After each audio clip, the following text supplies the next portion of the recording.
Last lab ലെസൺസിലേക്ക് സ്വാഗതം. Revision നടത്തുന്ന കാര്യം പറയുമ്പോൾ അതോടൊപ്പം റെലവെന്റ് ആയിട്ടുള്ള കാര്യമാണ് മിസ്റ്റേക്കുകൾ റിവിഷനിലേക്ക് കടന്നുകൂടുന്നില്ല എന്നുള്ളത്. ചിലപ്പോൾ ഒരു കോൺസെപ്റ്റിൽ നമുക്ക് ക്ലാരിറ്റി കിട്ടിയിട്ടുണ്ടാവില്ല. ആ രീതിയിൽ പഠിച്ചു വെച്ച് റിവിഷനിലേക്കും അത് തന്നെ റിപ്പീറ്റ് ചെയ്യുമ്പോൾ വീണ്ടും എററുകളിലേക്ക് പോകും. ഇത് പ്രത്യേകം ശ്രദ്ധിക്കേണ്ടത് പ്രീവിയസ് ഇയർ ക്വസ്റ്റ്യൻസ് നമുക്ക് ചെയ്തു നോക്കുമ്പോൾ കിട്ടുന്നില്ലെങ്കിലാണ്. കാര്യം നമ്മൾ ഒരിക്കൽ പഠിച്ചു, റിവിഷൻ നടത്തി, എന്നിട്ടും ആ ചോദ്യം തെറ്റി എന്ന് പറഞ്ഞാൽ അതിന്റെ അർത്ഥം നമ്മൾ പഠിച്ചതിൽ അല്ലെങ്കിൽ നമ്മുടെ കോൺസെപ്ച്വൽ ക്ലാരിറ്റി കുറഞ്ഞു പോയി എന്നുള്ള കാര്യമാണ്. ആ പോരായ്മ പരിഹരിക്കാനായിട്ട് റിവിഷന്റെ അവസരങ്ങൾ തീർച്ചയായിട്ടും ഉപയോഗപ്പെടുത്തുക.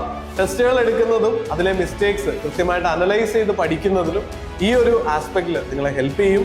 പരീക്ഷാ ഹാളിലേക്കും ഇതിന്റെ പ്രയോജനം ഉറപ്പായിട്ടും ലഭിക്കും. അപ്പോൾ ആ രീതിയിൽ ശ്രദ്ധിച്ച് പഠിക്കുക. നിങ്ങളുടെ റിവിഷൻ മിസ്റ്റേക്ക് പ്രൂഫ് ആവട്ടെ. All the best.